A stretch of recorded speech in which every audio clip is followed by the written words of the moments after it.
저는 프랜차이즈가 그 역대 어느 때보다 비난을 받고 산업이 침체돼 있고 또 그게 예전엔 돈이라도 잘 벌었잖아요. 욕 먹으면서도. 근데 지금 돈 버는 프랜차이즈 회사들이 많이 없어졌고 욕까지 먹고 침체까지 된 이 상황에 프랜차이즈 산업에 종사하고 있는 이 도메인에 종사하고 있는 사람으로서 되게 마음 아파요. 그래서 근데 프랜차이즈를 나름 회사가 아니라 일로서 아니라 비즈니스가 아니라 공부를 했을 때 이 프랜차이즈 모델 자체는 굉장히 혁신적이고 좋다라고 생각을 하거든요.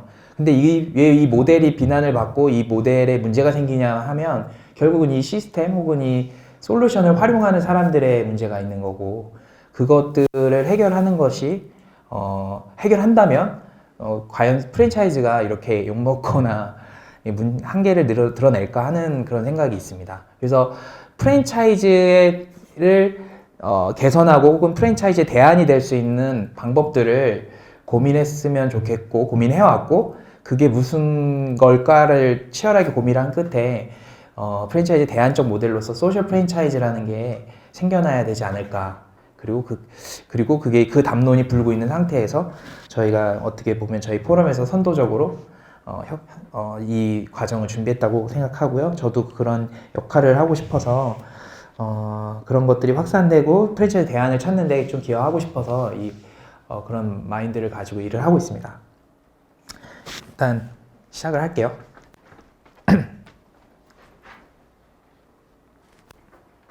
예, 저는 이제 공유FC의 운영자면서 현재는 3년 차에 막 들어선 회사를 운영하고 있어요.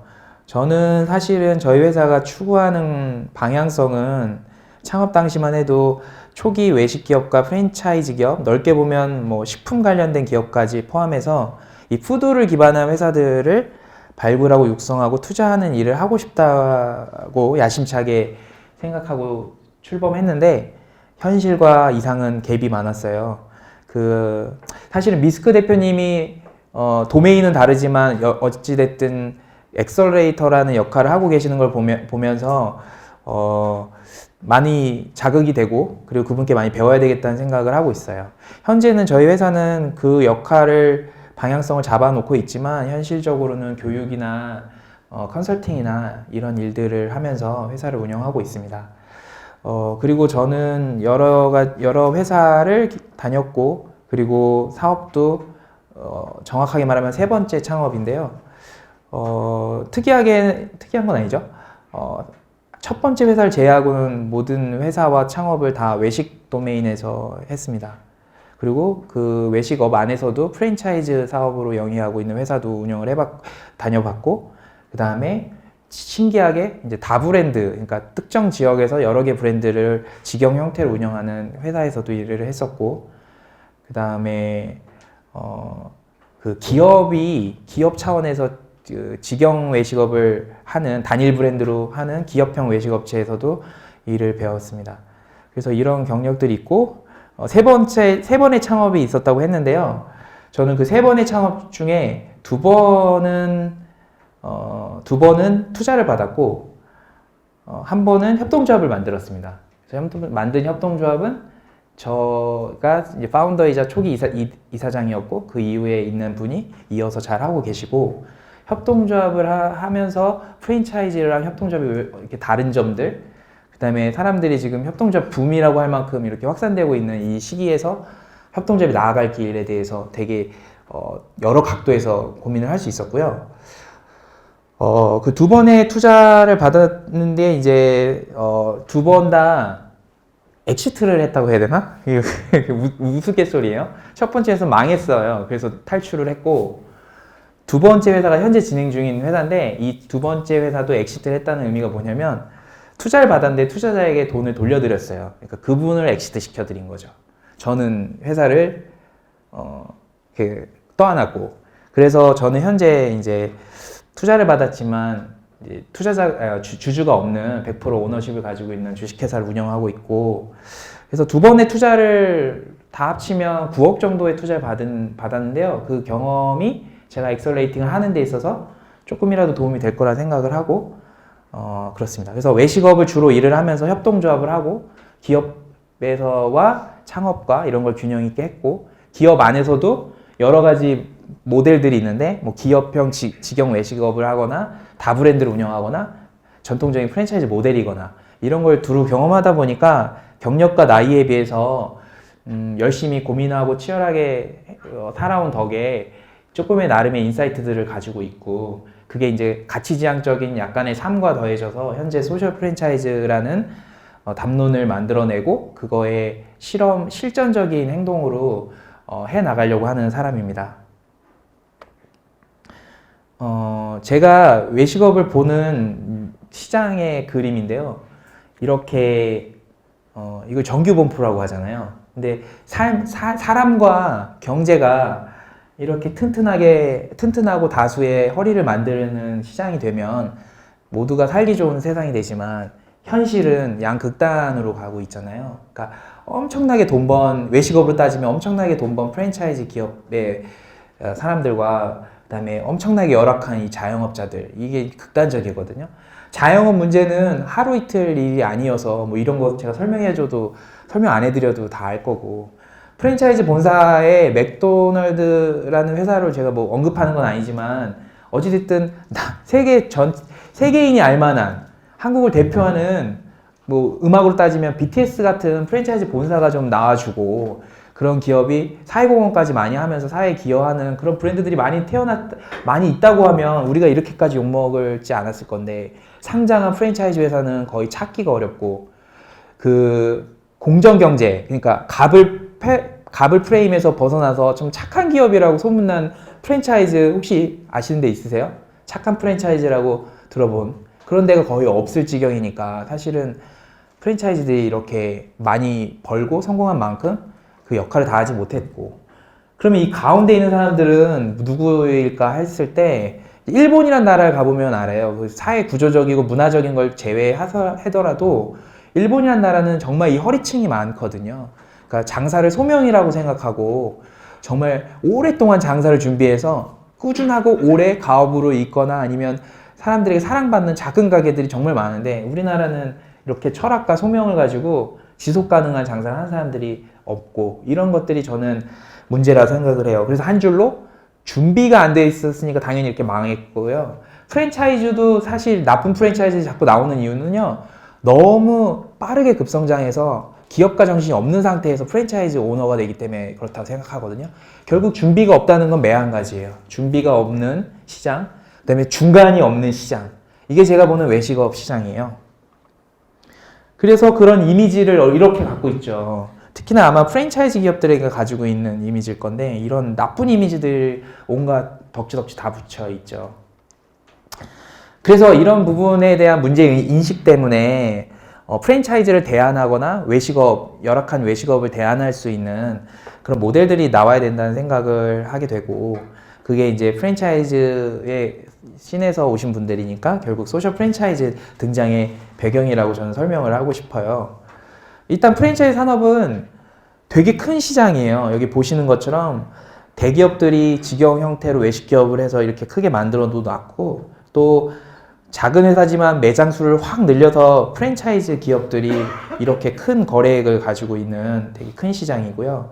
또 자영업자들도 이렇게 많습니다. 아마 60만인 정도 될 것 같아요. 그래서 이렇게 큰 시장이고, GDP가 1,500억인데 이 다 합치면 이 외식 쪽 씬이, 그러니까 뭐 식품 유통 이런 걸 빼고 이쪽 씬만 해도 200조가 넘으니까 진짜 큰 시장이죠. 비즈니스 모델은 이거는 뭐 회사마다 좀 다르긴 한데, 뭐 비즈니스 모델에 궁금하면 이런 그림을 저는 도식화할 것 같아요. 프랜차이즈 브랜드를 만드는 단계 개설, 그다음에 운영할 때 운영, 그리고 운영도 물류에서 돈을 얻는 방법도 있고, 뭐 기타 수익도 이거 잡수익들도 있을 거고, 개설도 새로 하냐, 뭐 이게 점주님들이 갈아엎어지는 양도를 하냐, 그리고 뭐 이런 뭐 해외도 있고 공장도 있고 뭐 이런 그림들 그냥 제가 제 나름의 도식화했는데, 이걸 설명한다기보다 결국은 프랜차이즈 비즈니스의 핵심은 왜 이렇게 프랜차이즈 비즈니스가 성장할 수 있느냐에 대한 거를 모델에서 찾으면 학습 효과가 잘 되고 규모의 경제가 빨리 만들어지는 모델이기 때문에 그러거든요. 그래서 그 성장한 그 브랜드들의 그래프를 그려보면 프랜차이즈에 우리가 알만한 프랜차이즈 브랜드들의 매출 그래프를 그리면 대부분 이렇게 J 커브를 그려요. 그래서 이 J 커브를 그리는 산업이 뭐 기업마다 존재하겠죠. 근데 산업 전체에 이렇게 J 커브를 트렌디하게 만드는 데는 IT를 제외하고 별로 없다고 저는 생각하거든요. 그러니까 프랜차이즈 비즈니스도 한번 성공하면 이렇게 J커브를 시원하게 그리면서 되게 성공하는 기업들이 되게 많고, 뭐 최근 브랜드들 보면 뭐 2차도, 명륜, 진사 이런 기업들이 다 J커브를 그리면서 엄청나게 성장하고 있거든요. 그런 것들이 결국은 아까 말했던 학습 효과가 빠르고, 기업이 계속해서 뭔가를 학습하는데 돈을 들이면서 뭐 하는 게 아니라 한번 만들어 놓으면, 시스템을 만들어 놓으면 자연 발생적으로 증식하는 그런 경우, 그리고 노하우가 쌓이는 것들, 그런 것들이 결국 학습 효과 혹은 규모의 경제를 만든다고 생각을 하고, 프랜차이즈 비즈니스 모델에서 이론적으로 보면 제일 핵심이 뭐냐면 가맹점주님으로 이루어진 모델이잖아요, 프랜차이즈 비즈니스가. 근데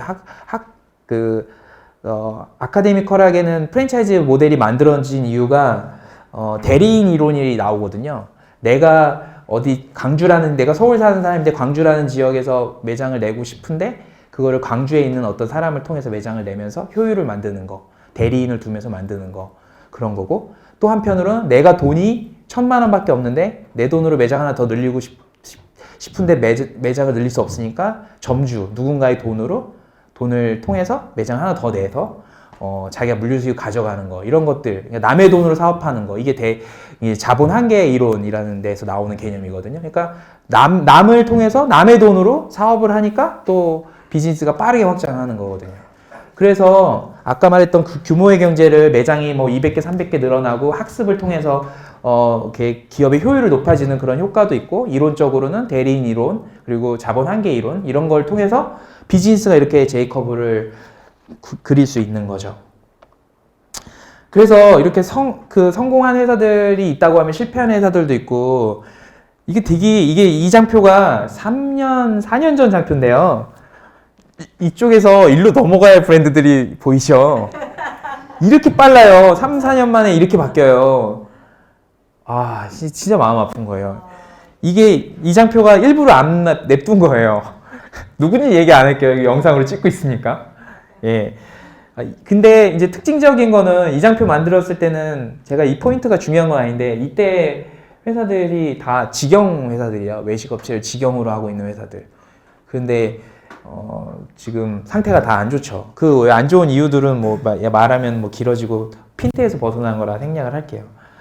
그래서 저 나름에는 성장과 실패를 왜 하느냐, 프랜차이즈 산업은 이렇게 성장을 하고, 그 성장하는 가운데서도 또 실패한 기업도 나오고 또 계속 성장하는 기업들 나올 건데, 성장한 이유들은 뭐 여러 가지 있어요. 뭐 해외 진출을 뭐 하는 부분들도 있을 거고, 뭐 우수 인력들이 들어와가지고 하는 부분들도 있고, 브랜딩을 점점 잘하게 되어서 성장하는 경우도 있고, 뭐 여러 가지 있는 것 같고요. 실패 이유는 또 여러 가지죠. 이런 그 가블 프레임에서 회사가 이제 오너 리스크로 휘청휘청 거리기도 하고, 그 규모의 비경제성이라는 거는 규모의 경제로 발생한 효과들이 반대로 똑같이 화살이 돼서 규모의 비경제를 만들어요. 대표적인 예가 막 매출이 늘어나니까 공장을 설립하고 사람을 채용을 해서 채용을 하는데, 그때 매출이 성장할 때는 그게 엄청난 규모의 경제를 만들어 주는데요. 그러니까 만들어 놓은 기계와 만들어 놓은 사람이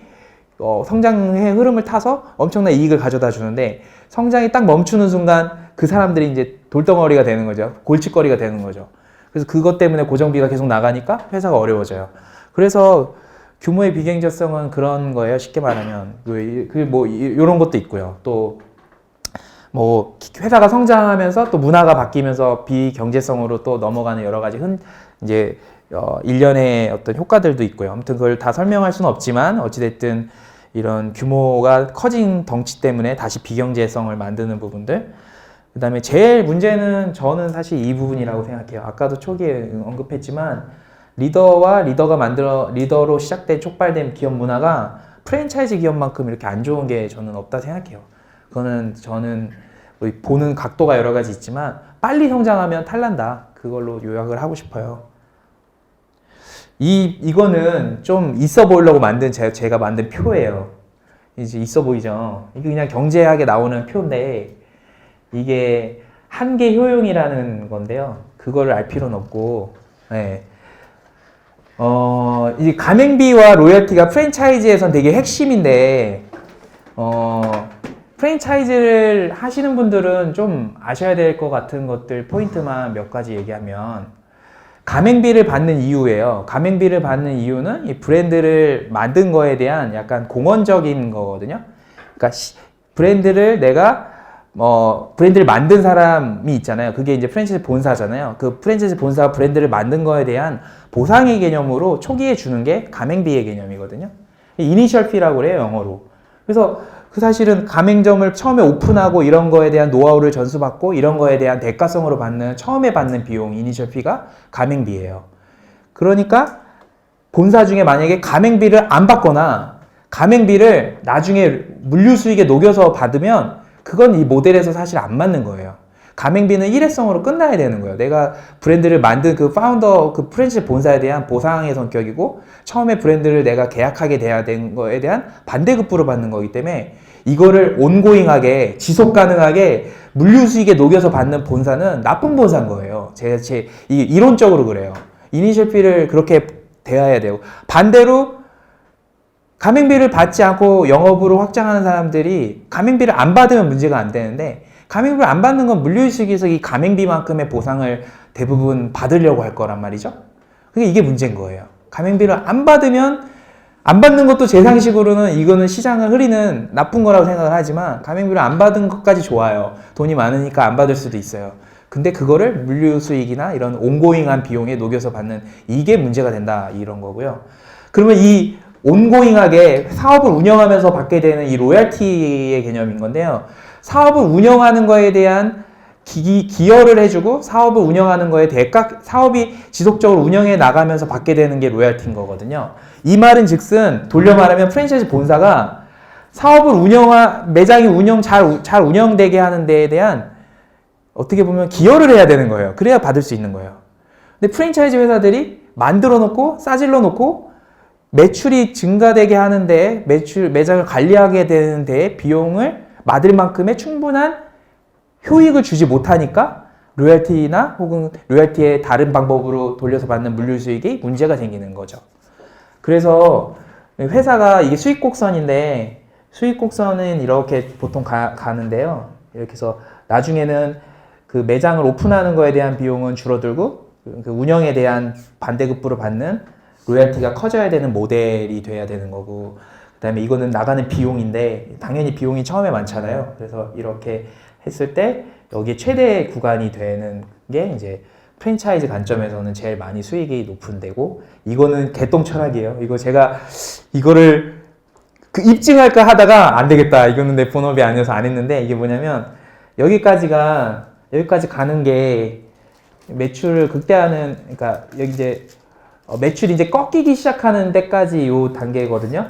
그러니까 이제 회사가 엄청나게 성장하는 고점을 찍기 바로 전 단계예요. 이 고점을 찍으면서 이제 매출이 효용이 떨어지면서 이제 매출이 줄어들잖아요. 여기까지 가는 단계가 만약 예를 들어 3년이다. 그러면 이 회사는 9년을 더 갈 수 있다. 뭐 이런 건데 그거는 제가 몇 개 기업을 보다 보니까 이거 이렇게 해도 되겠다 이런 건데 이러면 안 되죠. 이러면은 저는 학자는 아니지만 학자로서 양심을 버리는 건데 내 회사가 한 5년을 잘 버텼으면 25년 갈 수 있다 뭐 이런 약간 개통 논리 같은 거예요. 근데 이 표를 통해서 말씀드리고 싶었던 거는 아무튼 회사는 성장이 줄어드는 구간이 나오는데 저게 FMU 프랜차이즈 마지널 유틸리티 저 때부터는 이제 매출이 줄기 시작하고 비용이 이제 다시 이렇게 올라가는 구조가 되고 저기에서 회사는 이제 혁신할 것이냐, 이노베이션, 혁신을 해서 다시 이렇게 성장할 거냐 아니면 마이너스 되면서 망할 거냐 이런 선택을 하게 되죠. 가맹비와 로열티의 관계는 이렇게 얘기를 드리고요. 이 표를 주목해서 보시면 좋을 것 같아요. 이 표에 모든 프랜차이즈의 문제가 다 있거든요. 이 표에 점성과 실성까지 보셔야 돼요. 이것도 좀 듣는 분들한테는 철학적이라고 느낄 수 있는데 저는 이게 다이어그램이라고 해야 되나? 표라고 해야 되나? 이게 여기서 말해주는 게 너무 많아요. 이걸 좀 설명드리면 우리 프랜차이즈 시스템 이렇게 돼 있거든요. 가맹본부가 있고 가맹점이 있고요. 가맹점이 고객을 통해서 매출을 받고 매출을 발생시키고 협력사, 재료를 공급하는 사람들 통해서 이렇게 가맹본부가 뭐 여기서 또 이제 물류 마진이나 이런 거 생기고 뭐 이런 구조잖아요. 예, 그렇죠. 이게 약간 직접적인 선인 거예요. 지금 현재 관계도에서. 협력사랑 가맹점은 엄밀히 말하면 직접적인 관계가 아닌 거예요. 협력사가 컨트롤 받는 데가 본부잖아요. 그렇죠? 가맹점한테 컨트롤 받는 게 아니잖아요. 그러니까 이거 점선이고 가맹본부랑 고객도 매장에서 직접적으로 영업하는 거는 가맹점이니까 직접 관계가 고객이거든요. 그래서 이 매출과 원가가 이렇게 발생되고 이런 구조를 가지고 있는데 이게 문제가 뭐냐면 원래 선이 실질적으로 프랜차이즈 모델에서의 선은 여기가 실선이어야 돼요. 여기가. 여기는 점선 비중으로 따지면 그게 무슨 의미냐면 사실은 그 가맹본부가 로열티를 받을 수 있는 거는 가맹점들이 매장에서 영업하는 거에 대해서 받는 그 영업을 잘 할 수 있게 도와주고 그 매출이 발생하는 거에 브랜드 본사로서의 역할을 하기 때문에 사실은 홍보, 영업이나 마케팅에 대한 반대급부로 받아야 되는 거거든요. 그런데 이 고객들을 마케팅하고 영업하고 홍보하는데 전혀 도움이 안 되는 본사들이 너무 많아요. 근데 로열티를 가맹점으로부터 받고 있어요. 온고잉한 로열티를. 그러니까 프랜차이즈 본사가 솔직히 말씀드리면 마케팅 회사가 프랜차이즈 본사 하는 게 맞아요. 개념적으로.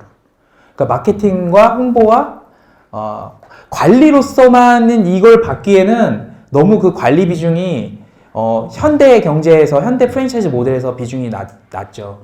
지속적으로 브랜드를 이미지를 관리해주고 매출을 발생시켜주고 영업이나 홍보를 도와주는 요건으로서의 로열티를 고객과의 관계에서 발생시켜야지만 로열티를 받을 수 있는 건데 영업은 쉽게 말하면 영업은 가맹점이 다 하는데 본사가 하는 게 없는데 로열티를 가맹점으로부터 계속 받는 거예요. 그 의미는 온고잉에 대한 대가를 받는 게 아니라 처음에 내가 브랜드를 너한테 꽂아줬잖아. 그에 대한 대가로서 계속 로열티를 처음에 받고 했어야 될 돈을 계속 가져가는 흡혈귀처럼 계속 가져가는 모델이 된 거죠. 그래서 여기서의 문제는 이런 부분인 거고 그 다음에 이 로열티를 받아서 이 물협력사와 가맹점 사이에서의 어떤 하는 부분들을 사실 물류단에서는 사실은 받으면 안 되는 거거든요. 개념적으로. 왜냐면은 협력사가 식자재를 제공하잖아요. 그러니까 컨트롤도 가맹점들이 해야 되고 근데 협력사의 물류 마진도 사실 가맹점들이 누려야 될 응당한 그거거든요. 관계가 사실 직접적인 관계가 여기인데 이렇게 해가지고 물류 마진을 역으로 여기서 이렇게 받는 거예요. 그러니까 돈이 이렇게 잘못 도는 거죠. 그러니까 이것도 문제가 있는 거죠. 그래서 이게 그 프랜차이즈 관련된 교재에서 나오는 표인데 이렇게 나와 있는데 거기에는 점선하고 실선으로 구분 안 했는데 이걸 제가 점선과 실선을 구분했고 이걸 해석해 본 거예요. 그래서 협력사 이게 실선이 여기서 여기 관계고 저기서 저기 관계가 돼야 로열티도 받을 수 있고 협력사들과 가맹점 사이에 물류 실질적인 제품과 원가에 집중해서 본사가 어떻게 보면 거기에 끼어들지 않고 여기 관계에서 합리적인 관계가 도출되게 본사는 거기에서의 어떤 코디네이터 역할만 해주면 된다고 생각하고 이건 뒤에서 얘기할 건데요. 그래서 세계적으로 혹은 미국에서 지금 되게 많이 성공한 방식이 점주들이 구매협동조합을 만들고 프랜차이즈 본사가 마케팅이나 홍보의 역할에만 한정해서 하는 이 방식이 그래서 이런 걸 통해서도 알 수 있는 거거든요. 그래서 제가 생각하기에는 헤게모니가 바뀌어야 된다. 예. 그리고 또 한 가지는 아까 말했듯이 프랜차이즈는 시스템 비즈니스잖아요. 한번 만들어 놓은 어떤 그런 걸 가지고 규모의 경제를 만들고 또 한 단일 메뉴를 되게 폭발적으로 많이 생산시키는 그 규모의 경제도 있고 또 뭐 좁은 힘의 범위의 경제도 있는데 어찌됐든 시스템으로 경제성을 만들고 효율성을 만들어서 돈을 벌고 그 다음에 이게 시스템이다 보니까 독점적으로 이 시스템 만든 사람한테 자본가죠. 이 사람들한테 부가 집중되는 거죠. 그래서 이런 문제가 현대 경제에서는 문제가 생기는 거죠.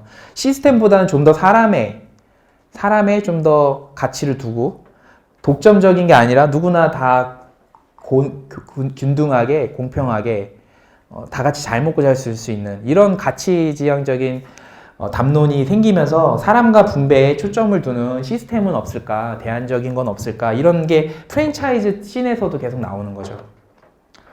기존에는 CSR 방식이 있었어요. 이게 되게 오래된 개념인데 CSR은 다 아시잖아요. 근데 이 CSR이 이게 또 되게 평범한 이론인데 이 CSR이 만든 사람들이 아무리 꼰대 같은 학자들이어도 이 사람들이 이걸 만들기 위해서는 몇십 년을 이거에 대해서 공부를 하거든요. 그리고 몇십 년을 관찰하고 그래서 만든 거예요. 그래서 그렇게 고민한 사람들의 예우 차원에서 이거를 잘 받아들이고 잘 그 개념에 맞게 활용해주면 세상은 문제가 없어져요. 근데 문제가 항상 생기는 건 개념대로 안 하거든요. 이 CSR이 이 계층 구조를 가지고 있어요. 그러니까 쉽게 말하면 이걸 충족하면 이 단계로 가고 이걸 충족하면 이 단계로 가고 이걸 하면 이거 최꼭지점이 자선적이에요. 자선이란 거는 기부하고 봉사하는 거예요. 근데 우리나라 성공하신 사람들이 그 CSR 한다고 하면 뭘 해요? 여기서? 이거부터 해요. 이거부터. 이게 문제인 거예요. 이거부터 해야 되는 거거든요. 물론 이걸 되니까 CSR 하는 경우가 많아서 이건 오케이. 이거는 되는 경우 있어요. 이건 되는 경우가 많아요. 그래서 이거 되는데 이거 되는 사람들이 바로 이거부터 해요. 이게 문제라는 거예요. 돈을 벌어서 고용 창출해가지고 나는 경제적으로 이 기업의 존재 이유를 찾았어. 난 사회적으로 공헌을 했어. 이렇게 생각하는 분들이 이 두 단계를 점프해가지고 자선적 가치로 바로 가요. 이게 문제라는 거예요. 법적으로 잘 지켜야 되고 윤리나 도덕적인 부분에 있어서 잘 충실하게 사회공헌을 해야 되거든요. 근데 이걸 점프하고 자선적, 어디다 기부하고 봉사하면 기업의 역할이 CSR 차원에서 다 했다고 생각하기 때문이죠.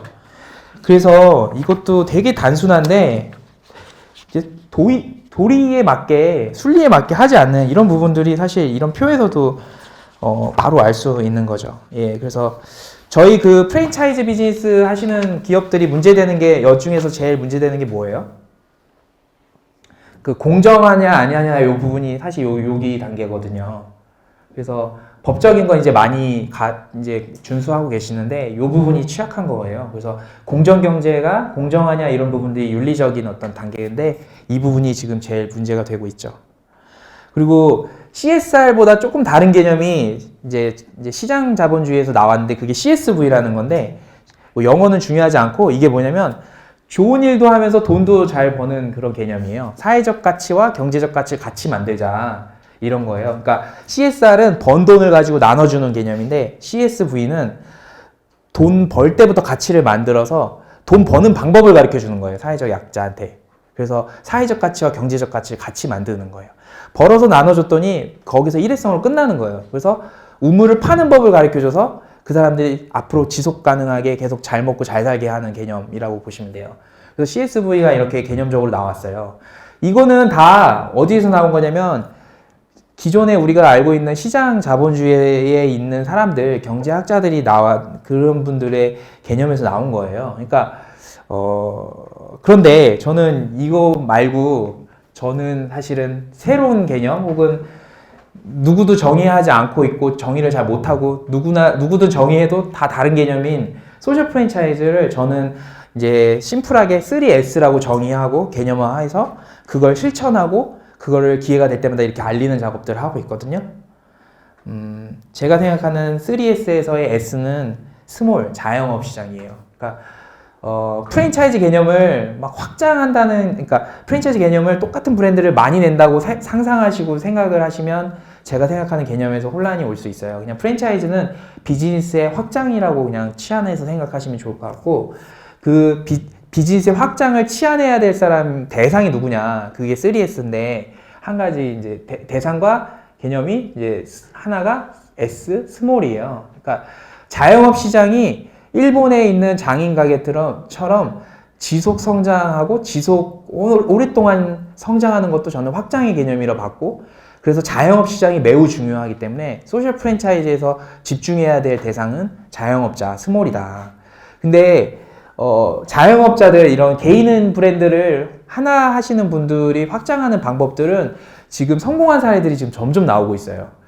그 가게가 작은데 그 가게 하나의 사장님이 가게 매장 운영으로만 돈을 버는 게 아니라 예를 들어 예전에 같으면 예를 들어 뭐라고 할까 뭐 떡볶이집 하는 사장님이 떡볶이만 파는 게 아니라 떡볶이 소스가 되는 고추장 소스를 또 온라인에서 팔기도 하고 그다음에 이런 말빨이 좋으신 사장님이라서 그런 걸로 강연도 하고 그리고 해외 진출도 하고 뭐 그런 관점에서 작은 가게가 지속 가능하게 성장할 수 있는 그림을 보여줬다고 생각을 해요. 일본의 가게들은 많이 그런 것 같고 뭐 그리고 성심당 같은 회사가 사실은 프랜차이즈는 아닌데 작은 매장에서 오랫동안 가게를 하면서 그 단일 그 매장에서 매출을 일으킬 수 있는 많은 어떤 힌트들을 만들어줬다고 생각을 하거든요.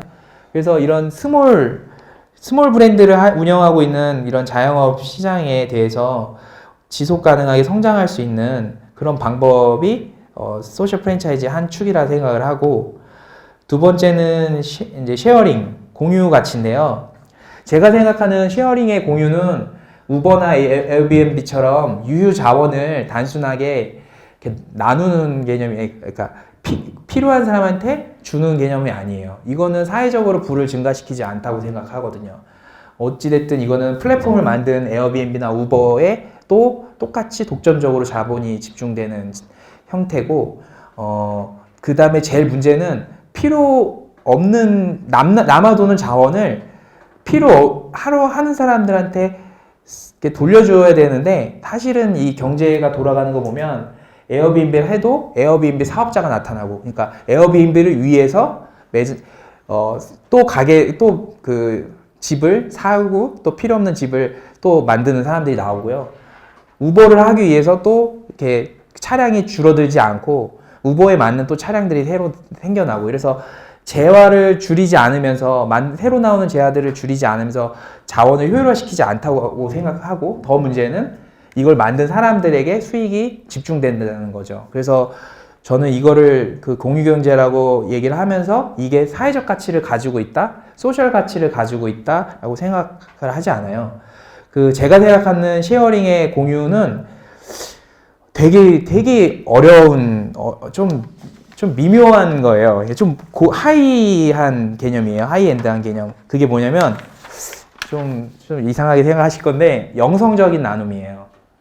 영성적인 나눔이 뭐냐면 이 공유 경제를 처음 외쳤던 사람, 처음 개념을 만든 사람은 사실은 이제 책으로 쓴 사람은 로나 도날드라는 사람이고 그 사람 책에 공유 경제라고 한국어로 번역돼 있어요. 책 이름이. 근데 그걸 영어로 해석하면 더 이코노미 오브 커뮤니언이거든요. 커뮤니언.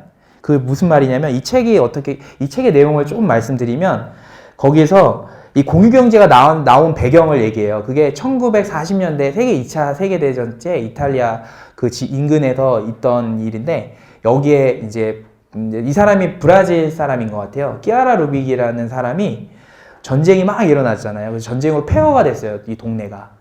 그래서 이 동네를 복구시켜야 되겠다. 이 동네를 잘 먹고 잘 사는 곳으로 만들어야 되겠다는 고민을 하면서 그런 전쟁으로 지치고 힘든 사람들을 어떻게 보면 다시 재생시킬 수 있고 이 사람들이 잘 먹고 잘 살 수 있는 경제 생태계를 만들어야 되겠다 해서 그런 뜻을 모아서 어떻게 보면 이 사람이 종교가 카톨릭이었거든요. 그러니까 카톨릭 정신을 가지고선 그 공동체를 만든 다음에 그 공동체 안에는 가난한 사람만 있는 게 아니에요. 이미 그 2차 세계대전을 통해서 돈을 번 이런 사람들도 있을 거잖아요. 근데 이 뜻에 동참하는 사람들이 모여서 돈이 많은 사람은 돈 생각 안 하고 와서 자기가 생산활동을 해주고 돈 없는 사람은 내가 그 생산활동을 한 거에 대해서 뭐 얻어가고 또 돈 벌면 자기가 이렇게 하고 그런 자연적인 내가 돈이 많은 사람들이 이렇게 기부하고 이렇게 가는 게 아니라 그 돈이 많든 있든 없든 재화가 있든 없든 이런 사람들이 모여가지고 자기가 있는 거 그대로 받아들이고 내가 돈이 많은 사람이면 내가 많이 있는 재화를 가지고 여기서 이 공동체에서 사용할 수 있게 하고 활용할 수 있게 하고 이래서 공동체 안에서 경제 생태계를 만들어냈거든요.